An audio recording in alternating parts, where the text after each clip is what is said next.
Thank you everybody for coming. It's really an honor to host Rabbi Glatstein. I remember the first time I heard Rabbi Glatstein, I was on a Kivrei Tzadikim tour in Europe, and I went on tour anytime to see if there's any hachana preparation I could do before going to each kever. And it was amazing enough that Rabbi Glatstein goes through each kever, and I think while you're at the kvarim, you were speaking about each tzaddik, stories, Torahs of each one.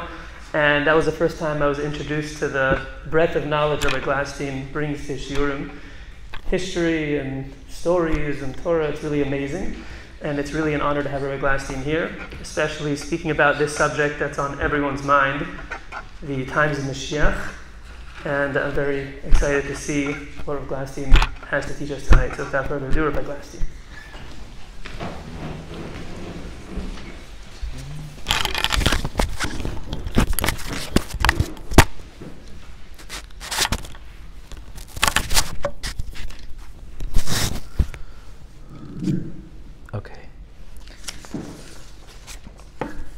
Okay, good evening, everyone. Thank you so much for hosting me. It's a real honor and pleasure to be here. I was here about 2 years ago, and it's a real honor to be here again. Of course, the subject on everybody's mind is the events that are transpiring before our eyes, and we hope it's more than wishful thinking. We hope that actually we're close to the finish line. We hope that what's taking place is, the final leg before the great day that we're all hoping and yearning for. And I think it's important to get a historical context. What exactly is the role of Yishmael in the destiny of the Jewish people, in world history? Where do they fit in?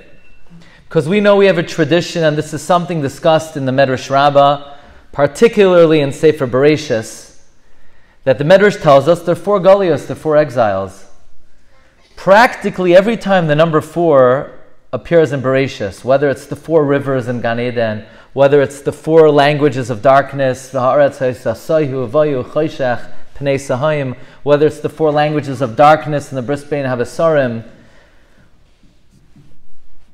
probably about a half a dozen times in Sefer Bereshis we encounter the number 4 every time the Medrash Rabbah says 4 Galios. Bavel, Babylon, Paras Madai, Persia, and of course the Media is the biggest galus of all. And then we have Yavan, and then we have Raimi, Edom. And Yishmael never makes the list. Yishmael is not on the list. What role does Yishmael play? So I want to start off today's shir just by mentioning 2 Gemaras and how the Maharal understands it, and that will just be by way of introduction. We have 2 Gemaras in Shas that tell us that in the end of days there'll only be 2 nations standing. It doesn't mean 2 nations, it means 2 world superpowers. The Gemara in Avodah Zarah, on Daf Beis, the Gemara says in the end of days, Rebbe is going to take a Sefer Torah, he's going to say, anyone who learned this, come get your reward. And all the nations are going to clamor. And the Gemara says that Hashem says, no, order please, let's do this in an organized fashion. And the Gemara says the first nation to walk in is the most chashuv of all, and that is Edom, Raimi. And then the Gemara says the next nation that comes in is Paras, Persia. And then Gemara asks, why Davka these nations? Says the Gemara, because they're chashuv. Asks the Gemara, why are they chashuv? Because these are the only 2 powers that will last until Mashiach comes. Which is difficult to understand. There will only be 2 world powers when Mashiach comes. Raimi. Now what's Raimi? The Roman Empire? Roman Empire is long gone. The Roman Empire crumbled well over 1,500 years ago. What do you mean the Roman Empire? So it's generally understood that's the Western world, the United States of America. They're the spiritual heirs of what's called Judeo-Christian value. America, USA. And what's Paras? The Persian Empire? Persian Empire is long gone. By the way, if you want to see a remnant of the Persian Empire, you could go to the British Museum, and they have a coffee mug of a Persian who drank hot cocoa 2,000 years ago, but you don't have the cup, you just have the handle. That's what's left of the Persian Empire today. So what does the Gemara mean? In the end of days, there'll be two nations standing, Roimi and Paras. The Gemara doesn't say, so people would like to think it's Iran. Iran will be the other world power. It's hard to say that. Paras refers to Iran. Are Iranians today in any way ethnically, culturally, genetically descendants of the original Persian Empire? No, they're not at all. You could do your own research. That's one Gemara. There's another Gemara in Yuma. The Gemara asks, in the end of days, who will beat who? The Gemara says there'll be two nations standing, Roimi and Paras. Who will beat who? The Gemara brings two opinions. Rabbi Yochanan holds Paras will beat Roimi. Now, if you're an American, that does not make you feel too comfortable. The opinion of Rabbi and Rabbi Yochanan is that Paras defeats Roimi. Now, that's not a comforting thought. I didn't come here from New York to make you comfortable. That's not my job. I'm here to report the facts. That's what the Gemara says. And then the Gemara brings the opinion of Rav, that Paras will fall to Roimi. Okay. But again, there'll only be two nations standing, Paras and Roimi. So back to the original question. Why is Yishmael not on the list of the four Galiyos? The Maharal gives two answers. I'm just going to tell you his second answer, because this second answer is the answer the Maharal says, which is the definitive answer. Says the Maharal, Yishmael is one of the four Galosim. Which one? Galos Paras. Ask the Maharal, but the Persian Empire fell and Yishmael is a different ethnicity. Says the Maharal, the Galosim are not ethnicities, they're character traits. And the Persians and the Yishmaelim have the same character traits. What are they? The Gemara in Avodah Zarah says, Paras waged many wars, conquered many cities. This is the defining nature of Yishmael. According to Maharal then, in the end of days there'll be two powers standing. The Western world and Yishmael, which is exactly what we see. And who will beat who? It's machlekes. We wish both sides Hatzlacha Rabba Meruba. Who will beat who? The Gemara says, it's a machlekes. Rav says, Roimi will beat Paras. Rabbi and Rabbi Yochanan say that Paras will beat Roimi. So in the end of days, we have these two nations standing, and one thing which is very interesting is there a psak of who the last nation standing will be? The Gemara brings it to machlekes. Without getting into this, but just throwing out there, Reb Chaim Kanievsky says definitively, Yishmael is the last nation standing. And one of the proofs he brings is the Baal HaTurim at the end of this week's parsha, beginning of next week's parsha. The parsha ends, al pnei kol echav nafal. Talks about the family of Yishmael. It says, he will fall upon the face of all of his brethren. And then the next parsha begins, V'ele toldois Yitzchak. Says the Baal HaTurim, when Yishmael falls in the end of days, Oz Yitzmach ben David. Look at the opening Baal HaTurim, Parshas Toldos. Says Reb Chaim, from here we see, the conclusion is like Rebbe and Rabbi Yochanan, Yishmael is the last man standing, whereupon Mashiach comes. And Reb Chaim has other proofs to this as well. In that context then, I would like to present to you what I think is an original understanding of Akedat Yitzchak. What its relevance is to us today, and some insight in how we overcome Yishmael in the end of days. I hope that after you hear this presentation, you say that I did not give any new insight. This is the clear and simple way of understanding the Akedah, but I do think there's something very novel over here. Let's start with the beginning. Vayhi achar hadvarim ha'ela v'halekim nisas Abraham. So the obvious question is, if you were to be asked, who's being tested over here? Abraham or Yitzchak? Abraham is shechting his son, but Yitzchak's the one who is going to have his throat slit. So who would you write as being tested? If you could only have if you would have to write about one of them? Shouldn't it say V'alekim Nisa es Yitzchak, or at least V'alekim Nisa es Avraham v'yes Yitzchak? Why Davka V'alekim Nisa es Avraham? This is the question of the Balei HaTosfos, who brings the question in the name of Rabbi Yehuda HaChassid. Then the Rebbeinu Shalom comes to Avram. He says, Kachna es bincha es yichidcha asher ahavta. Take your son. And famously, we know Rashi said that Avram said, I have more than one son. Your only son. They're both my only son. The one you love. I love both of them. Yitzchak. So Rashi's bothered. So just say it straight. What's all this extra verbiage over here?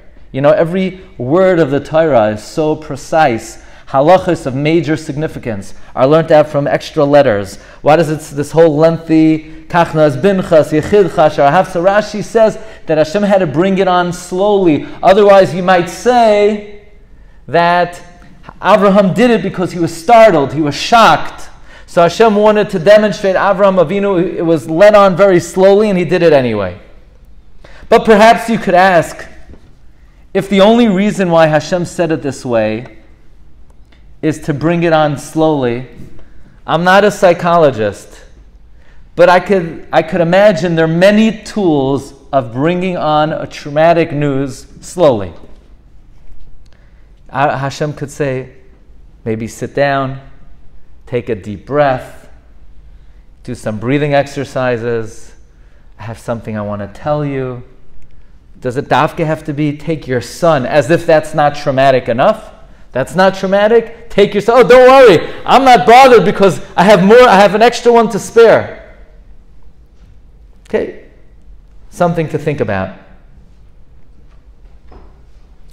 Here's the question of the century. You ready for this? So Avram Avinu takes as Shnei Na'arav, his two lads. What do you mean his two lads? Who else is he taking besides Yitzchak? So we know he took Eliezer. And Rashi says he took Yishmael, and we sort of take it for granted. Yishmael came to the Akedah, right? Since we're little, we know, we learned Yishmael's at the Akedah. Can I ask you one simple question? What in the world is Yishmael doing at the Akedah? He didn't live in the house anymore. In Parshas Lech Lecha, Sarah saw Yishmael was mitzachek, ritzicha, avodah zarah. And Sarah comes to Avraham, Vatero says Ben Hagar mitzvahs mitzachek, Vatoimer Avraham, Goresh Ben Ha'amazos, get him out of here, throw him out. Don't send him to like a special yeshiva, a special program. Don't get him a tutor. Don't slide with him. Kick him out of the house. Get him out of the house. And the pasuk says he left. Where did he go? He went to Midbar Paran. And he married an Egyptian woman. And we don't hear from him again. And all of a sudden at the Akedah, Yishmael came back. What's he doing there? Didn't Sarah throw him out of the house? How did he get back? Why doesn't the Torah say he came back? Isn't that unusual? Sarah just kicked him out of the house and Avram didn't warn her. And Hashem said, listen to the lady. Whatever Sarah says, Shema b'koilah. So Avram throws him out and gives him a little water, and we don't hear from him again. And he's at the Akedah? How did he come to the Akedah? It's been 30-something years since anybody has ever heard from Yishmael. What's he doing at the Akedah? Tosfos asked this question. And Tosfos says, you have to say, he came back that night. I guess it was visiting day or something. He came back. But this would answer another question you can ask. You know, when Hashem said, Kachna es bincha, why did Avraham think it was Yishmael? Did Avraham really think it was Yishmael? If Hashem wants a carbon oila, and you have a choice between the oila tamima Yitzchak and a pera adam Yishmael, why would God want Yishmael as the carbon? This wasn't a punishment, this was a carbon oila. Did Avraham really think God wanted Yishmael? But it's interesting, according to this Tosfos, we could understand, Avram's thinking to himself, you know, for the last 30 years, The Almighty never came to me and said, I want your son as a carbon. Avram says, maybe that's because Yishmael wasn't in the house. But if he came back last night, and that day, the Ribono Shel Olam says, Kachna es bincha, es yechidcha, asher ahavta. So Avram says, I guess it's Yishmael. If he wanted Yitzchak, what happened the last 30 years? Why would he come to me now? And Hashem said, no, he's not the one I want. So then we have to think that if the Ribono Shel Olam didn't want Yishmael, but he had to have wanted Yishmael to be there. Because if he didn't need Yishmael to be there, he could have asked for this Nisayan any time in the previous 30 years. It must be the Hashgacha arranged. Dafka Yishmael should be there, and Hashem should say Kachna as bincha, and Avram should say Yishmael, and Avram's going to say no, and Hashem says no, wrong kid. I want Yitzchak. I don't want Yishmael. Another point. Avram says to the lad, stay with the donkey. So there's a famous Gemara drasha in the Gemara in Kedushin, Am hadoim el chamar, that a kid born from a maidservant has a halachic status of a chamar. He's not related to you. In other words, the Gemara darshans, Yishmael has a halachic status of a chamar. The Beis Halevi asks, there are many junctures in the Torah that the Torah could choose to teach that a child from a shivcha is not your child. Why dafka in middle of the Akedah do we need to learn this halachic point that the child from a shivcha is not your child?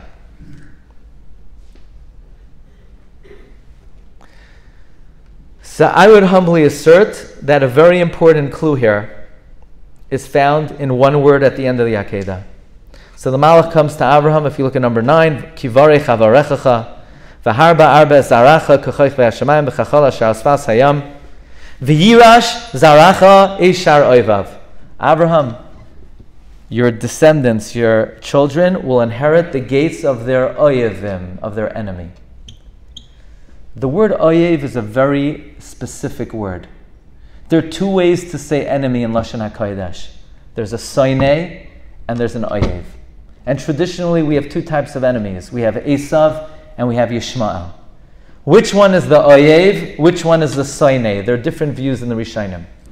Rabbeinu B'chaye says the soinei is Esav. Halacha biyadua, what? Esav, soinei liYaakov. Not halacha l'Moshe miSinai. Some people say halacha l'Moshe miSinai. Tefillin are black, halacha l'Moshe miSinai. Halacha biyadua means it's a fact of life. Halacha biyadua, it's the reality of the world. Esav soinei liYaakov. But the oyev, says Rabbeinu B'chaye, an oyev is worse than a soinei. A soinei is out for the jugular, but he might have rachamim. Says Rabbeinu B'chaye, Yishmael is an oyev. Lo yosim lo rachamim. Yesh beliba eva oilamis. And when you see some of the footage of the hostages that were taken, Rabbeinu B'chaye's words are very haunting. Al zokein yachberu lo ma'od. They have no rachamim even on the elders. They could capture a guy who survived Eichmann, can't survive Yishmael.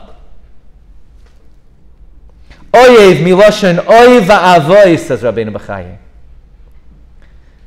This is what Rabbeinu B'chaye interprets the pasuk in Yitzavim. V'nasan Hashem lekecha es kol ha'oloi so'ela al oyevecha v'al soinecha Yishmael Esav.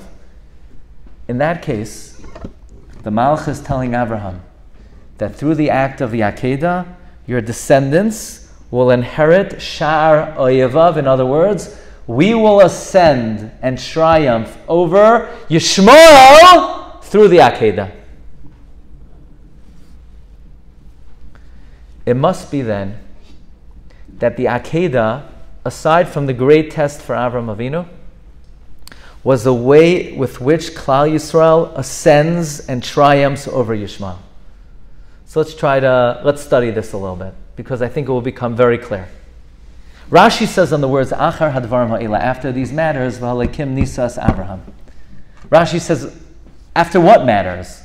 What's the juxtaposition of the Akedah to what was discussed before? So Rashi says, Achar hadvarim ha'ela, after a conversation between Yitzchak and Yishmael. Yishmael says to Yitzchak, Yitzchak, you think you're an Oved Elokim? You think you're the spiritual heir of your father? Why? Because you have Mila at 8 days old? I had Mila at 13 years old. For me, it's greater Mesiras Nefesh. What do we see from here?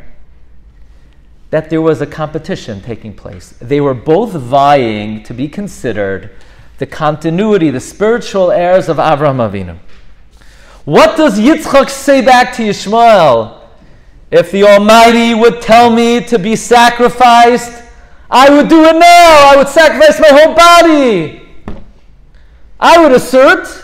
That's why it doesn't say V'Elokim Nisas Yitzchak. Imagine a guy gets up and he says, he makes a neder. I take a neder. In the next 5 years, I'm going to learn Bavli and Yerushalmi. So do you say this guy has a Nisayon that he's to learn Bavli and Yerushalmi? No. He took a neder to learn Bavli and Yerushalmi. He committed himself. Not a Nisayon. God's not testing him. He's testing himself.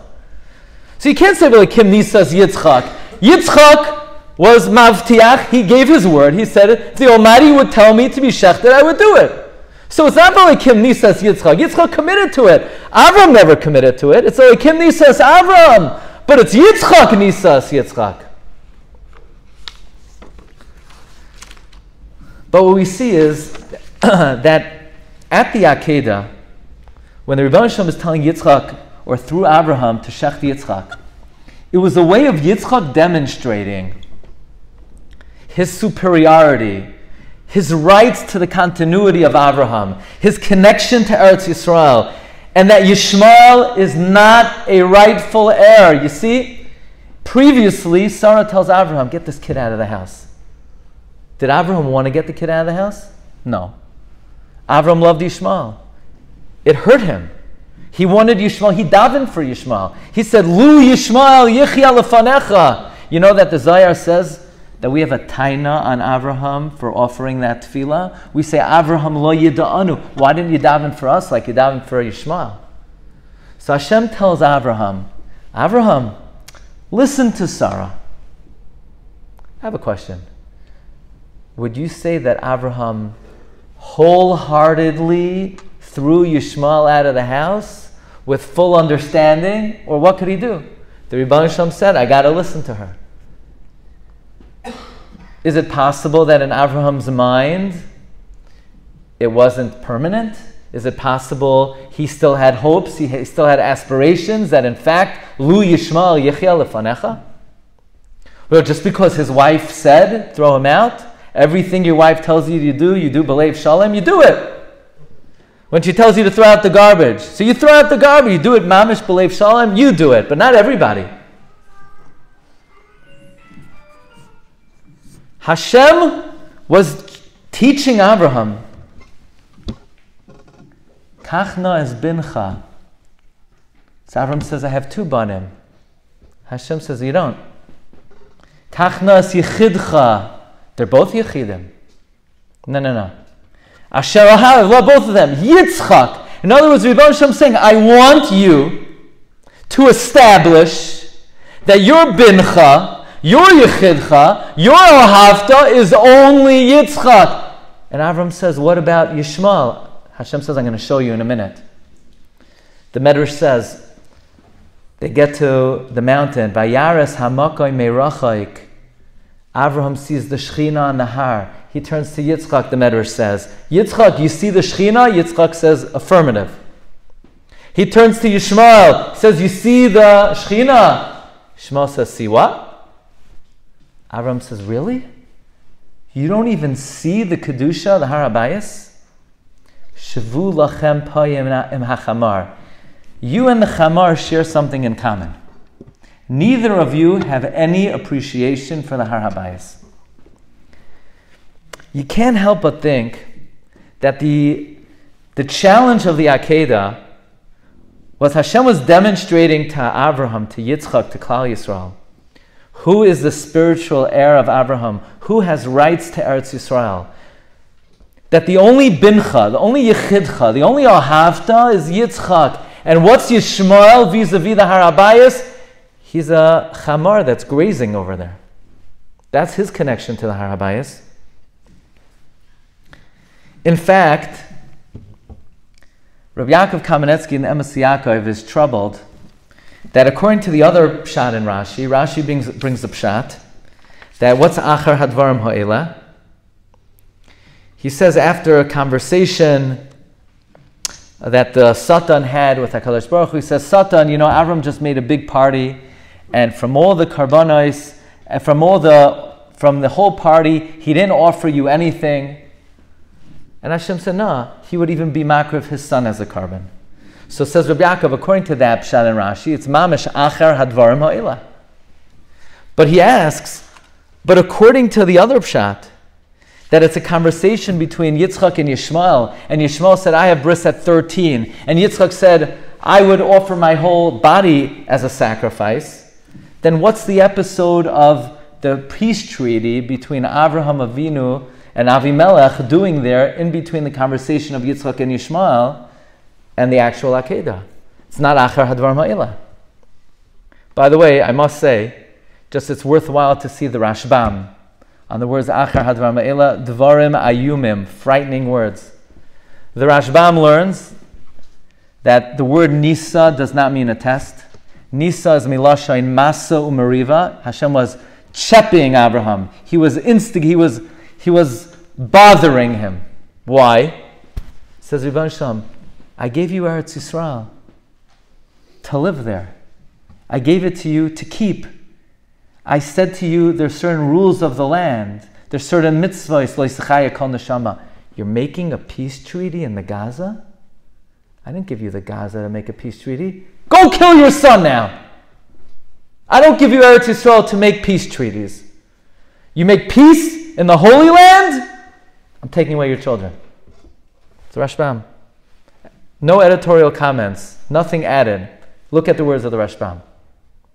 The Rashbam says, Hashem did not authorize the Jewish people to make treaties in Eretz Yisrael. What are the repercussions? The repercussions are the most severe that Hashem offers.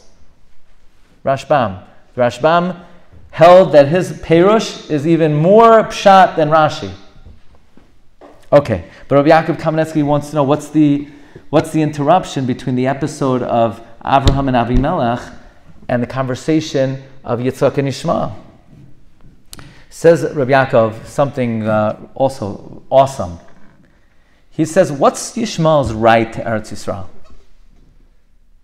He quotes a Zohar that Yishmael's connection to Eretz Yisrael is through the zchus of bris milah. It's a pretty powerful zchus. They do bris milah at 13 years old. He says, Rabbi Yaakov, you might get really worried now. You might think, Yishmael has bris milah, then they're going to hold on to Eretz Yisrael forever. So before the Akedah, the Torah just wants you to know one thing. There are people called Plishtim, Philistine, Palestinians. What do we know about the Plishtim? Every single time in Tanakh, Plishtim are mentioned, they're always called Arelim, Arelim, Arelim. Every single time. They are the quintessential uncircumcised individuals. So you might ask, says Rabbi Yaakov, so what are they doing in Eretz Yisrael? They're there to show that you don't really need bris milah, and don't worry that Yishmael has bris milah, because they're even plishtim there, and they're the quintessential arelim. So don't worry about Yishmael, says Rabbi Yaakov. Okay, now we're ready for the Akedah. That's how he understands the connection between the episode of Avraham and Avimelech and then the subsequent Akedas Yitzchak. Isn't it interesting that the Noitzrim, they accept the entire Old Testament. They accept the story of the Akedah. They don't tamper with any of the stories in the Old Testament. They are fine that Avraham Avinu was Ma'aleh Yitzchak Avinu at the Akedah. Doesn't bother them. But the Yishmaelim, They changed the narrative. According to their narrative, it is key that Avraham Avinu takes Yishmael at the Akedah. Why do you think it's so important for them to change this narrative? Because the entire purpose of the Akedah is sort of the Makkeh B'Patish of Sarah said, throw him out of the house. And the Rebbe Shalom says, but now Hashem is showing Avraham what is Yishmael's connection to Harabayis and the Holy Land. You know what it is? Shavu lachem payim achamar. Yitzchak shows Yishmael, you might have Mila at 13, but we live with Mesiras Nefesh. Kol yemei chayenu. I can't help but think that aside from the fact that the Akedah was a test for Avraham, but from the perspective of Yitzchak Avinu, our ascendancy over Yishmael is through the story of the Akedah. And therefore the Akedah concludes, V'yirash zaracha es shar oyevav. This is not about Esav, this is about Yishmael. In Parshas Chayei Sarah, what do Lavan and Besuel give a bracha to Rivka? Achoseinu ad hayi la'alfei rivava v'yirash zaracha es shar soinav. We're done with Yishmael. They knew Yishmael's out, but they knew she was going to have a Esav. So they're giving her a bracha that Yaakov Avinu should overpower Esav. But now we're in the realm of Yitzchak and Yishmael. V'yirash zaracha is shar oyevav. Fasten your seatbelts. I want to share with you one more segment over here.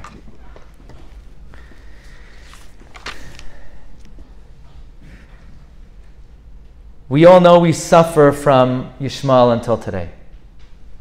Why? What did we do? There's a very frightening Ramban. The Ramban says Sarah's married to Avraham Avinu for a very long time. She couldn't conceive. So Sarah Imenu says to Avraham, you know what? Why don't you take Hagar? Maybe in the zchus of me bringing the Sarah into the house, maybe you'll have a kid from her. Ulai yibana mimena. So Hagar marries Avraham. And she conceived immediately. Mibir Rishayna. And then if you want to know where the hypocrisy of Yishmael comes from, she turns around and she says to Sarah, you're a faker, you're not a tzaddikas, I'm the real tzaddikas. See, you're with the guy for decades and decades, you couldn't conceive it, and I was in the Samar Bia Rishayna. So I'm the righteous one, right? Sound familiar, this type of rhetoric? So the Torah says that Sarah was insulted by Hagar. Vayavoy el Hagar vatahar vatera ki harasa vatekal gevirta beina. She looked down at Hagar. So what does Sarah do to her? Vate'aneha Sarai. Sarah afflicts Hagar. You know what the Ramban says? Chata imenu be'inoi hazeh. Our matriarch sinned. Can you imagine such a thing? If not for the Ramban, who could say such a thing? The Mefarshim wonder where the Ramban get this from. To say Sarah sinned? He says, and Avraham also sinned, that Avraham let Sarah afflict Hagar. And therefore, Kishama Hashem el Anyech, the Malach tells Hagar, don't worry, you're going to have a kid. God heard your affliction. He's going to be a Pera Adam. Says Rabban, v'nasan la ben sheyehei Pera Adam la nois zera Avraham v'Sara b'chol minei ha'inoi. Every chas v'shalom, every loyalenu, every besura that we hear from Eretz Yisrael, why? Sarah afflicted Hagar. That alone is like stirring. But many Rishonim don't agree with the Ramban. Many Rishonim say that Sarah did the right thing. So the Rishonim say, isn't it Nakama? Because says the Riva is one of the Balei HaTosfos, the Abarbanel says the Ramban is not correct.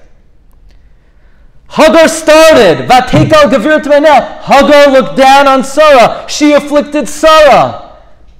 And it's not considered nakama if someone afflicts you to afflict them back. Do we pass in that way? I believe in the Sefer Chafetz Chaim, he brings it's a machlokes rishonim. He says nekama is if someone hurts you financially to hurt them back. But if someone insults you, could you insult them back? It's a machlokes rishonim. The Chafetz Chaim, I believe, says safek de'oraisa l'chumra. But it's not clear that if someone hurts your feelings, you can't take revenge. And I'm not here to tell you you should, because I think the Chafetz Chaim says you have to be very wary. But I am here to tell you that there are very important Rishonim that say it is permitted. It's the opinion of the Smag, it's the opinion of Tosfos, it's the opinion of the Barbanel, that Sarah did the right thing in afflicting Hagar, because she started. Now, one of my personal favorite Gedolei Yisrael is the Chida, Reb Chaim Yosef David Azulai. He was one of the most colorful, interesting achronim. He has svarim on such a wide range of topics. He also had a photographic memory, and he traveled throughout Europe to all the well-known libraries, Bodley and Oxford, and he memorized manuscripts of Rishonim. So, for example, there are comments of the Meiri that we did not know about until they discovered the Meiri in the 20th century, other than the Chida, who preserved it by memory. One of the Rishonim that the Chida saw in one of the libraries is a Talmud of the Rashba. His name is Rabbi Yaakov Sakili. Recently, if I'm not mistaken, Rabbi Yaakov Sakili wrote a sefer Mincha Belula, and I believe it was published in the 21st century, but the Chida already saw it a few hundred years ago. Rabbi Yaakov Sakili, quoted in the Chida, number 22, takes the side of the Riva and Abarbanel that Sarah was authorized to afflict Hagar because Hagar started. So Rabbi Yaakov Sakili says, God gives everybody a chance to rectify their wrongdoing. And God even gave Hagar a chance to rectify her wrongdoing by afflicting Sarah. And Rabbi Yaakov Sakili reveals an astounding story. Okay? You wouldn't believe such a thing, but what's amazing is that Arizal writes the story, but this was already found in Rishonim. That Yishai, at the end of his life, he got nervous. He was afraid maybe Doeg was right. Maybe I wasn't allowed to marry into the family. Maybe I'm not a kosher Jew. Maybe because I'm from Rus, I'm from Moav, I'm not a kosher Jew, and all of my children are disqualified. So Yishai had a great idea. He turns to his wife, the future mother of David HaMelech. Her name was Nitzaves Bas Adoel. He said, "It's been nice knowing you. Have a great day." He separated from his wife. He went to his maidservant, and he said, "Do me a favor, I'm going to live with you. Our children, don't try this at home, will be avadim. I'll free them, and that will be metaher them like Rav Tarfon wanted to be metaher mamzerim." So Yishai set a date to rendezvous with the Shifcha. The Shifcha was faithful to her mistress, so she told the mistress, Yishai's wife. The mistress dresses up like the maidservant. She lives with Yishai. Shortly after, she's expecting a child. Yishai says, "From whom?" She doesn't say a word. The sons of Yishai say, "We have to kill Ma." He said, "Don't do it." When the kid was born, they paskined he was a mamzer. When David was born, they paskined he was a mamzer. That's what it means in Tehillim. Muzar hayisi la'echai. When did they discover the story that David wasn't a mamzer? When a man by the name of Shmuel said he's the next king of Israel. They didn't know his entire life until he was anointed David Melech Yisrael. The Arizal writes this in a few places, but this is already found in Rishonim, recorded by the Chida. Says the Chida, why was the maidservant of Yishai faithful to Nitzeves Bas Adoel? Because she was the Gilgal of Hagar. And God gave Hagar a chance to come back, to rectify not being faithful to Sarah. So she came back to this world, and in second time around, she did it right. This is what the Chida brings from Rabbi Yaakov Sakili, student of the Rashba. You can read it yourself. Don't take my word for it. Number 22. And there are many, many other Makairais. The Moyadim Uzmanim actually brings it down from the Arizal in a few of his Mamarim. But this is what the Chida brings down. And I was thinking to myself, once you're coming back, look, I'm not going to bring Hagar back. It's not my job to bring Hagar back. But once the Rebbeinu Shalom is bringing her back, I could think of more than one thing she has to come back for. The only thing she didn't do in this world is she didn't honor Sarah. What about the fact that she brought into this world the Pera Adam, Yishmael, someone who wreaks havoc, someone who causes so much tsar to Klal Yisrael? Is that not something perhaps she needs to rectify? So let's come back to where we started from. Here we are. We hope we're close to the finish line. The last two Galasim, the Arizal says that Daniel in his vision saw a man. The head was Bavel. The arms were Paras and Madai. The body was Yavan. And the two long legs, the Arizal says, in Parshas Kiseitse, were Edom and Yishmael. So we're already by Ikvisa de Mashiach. We're by the heel already. The Vilna Gaon tells us, the Rav was quoting the traditions of the Vilna Gaon regarding the coming of Mashiach. The Gra says that Jewish tradition is there are two Mashiachs, Mashiach ben Yosef and Mashiach ben David. You ever wonder why in Shemona Esrei we have two brachos about Malchus Beis David? We have Vilu Shalayim Mircha and a Semach David. Why do we have two different brachos? Arizal says, V'chisei David avdecha mehera l'seicha tachin is a tefillah for Mashiach ben Yosef, and Ki lishuascha kivinu kol hayom is for Mashiach ben David. What do we need two Mashiachs for? What, a rabbi and assistant rabbi? Is that a good idea? What do we need two Mashiachs for? How about one? One will do the job. What do we need two? The Gaon says, because in the end of the days, there are two exiles. There's Galus Yishmael, and there's Galus Edom. Galus Edom, Esav is called a shar, a bull, a par. Mashiach ben Yosef is Bachar Shoirai Hadarlai. Mashiach ben Yosef takes us out of Galus Edom, the Gra says. But Yishmael is a chamar. Shavu lachem payim ha-chamar. Mashiach ben David is chamar. Ani v'roichiv al chamar. Mashiach ben David takes us out of Galus Yishmael. Can't help but think that Hagar, who brought Yishmael into the world, so not only does she come back, and this time she's faithful to her mistress, but God gave her a chance to bring the antidote to Yishmael into the world. She's the shadchan between Yishai and his wife to bring into the world the ani v'roichev al chamar, to be mesakein the shvu lachem payim ha-chamar. But I think this opens up for us a new understanding of Akedas Yitzchak.